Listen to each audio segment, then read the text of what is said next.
جيت نحكي برك على حاجه. الناس اللي تقول المروك ما يحبوناش والمرار كيكرهونا والمرار ما يحبوناش، اجي دير راسك في مكان المروك يا خاو. نديروا راسنا في مكان المراركه خاوتي، نديروا راسنا في مكانهم خاوتي. حنا النظام تاعنا سياسه اعلاما 50 سنه وحنا نحاربوا فيهم يا جدك، 50 سنه وحنا ندعموا ميليشيات بوليزاريو في اراضيهم يا اخو، ندعموهم بالسلاح، ندعموهم بالفلوس باش نقسموا بلادهم. وتجي في الاخر انت تقول لي بلي المراكي ما يحبك. كيفاه يحبك؟ كيفاه؟ قول لي كيفاه يحبك؟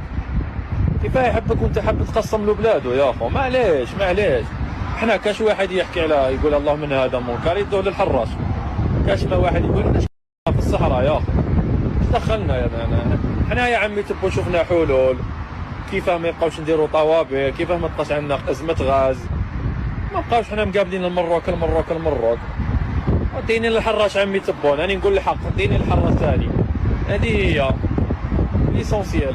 ما نبقاوش نقولوا حنا المروك ما يحبوناش ونشوفوا حنا الامور بعين العقل، حنا اللي نضروهم، فرصه ما يحبوناش حنا نضروهم يا اخو. لا نبقاو نقولوا لهم مطبعين يهود صهاينه. كيفاه تبغي واحد يحبك وانت تقول عليه صهيون ومطبع؟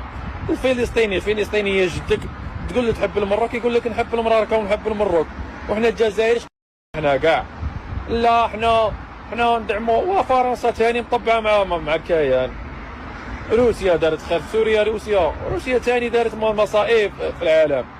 نبقاو نكذبوا على رواحنا. حنا اكثر نظام كان يدعم فيه بشار الاسد، واللي داروه بشار الاسد في السوريين ما دارهش الاسرائيلي في فلسطين. عاوتينا علاش؟ خلونا نكونوا شويه واقعيين، خلونا نقولوا لا فيريتي، ما نبقاوش نكذبوا على رواحنا.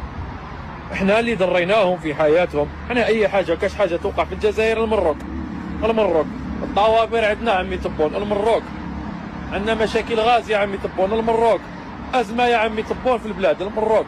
كيف تبغي هذا المروك يحبك يا اخو؟ معليش خلونا نكونوا واقعيين وصريحين شويه.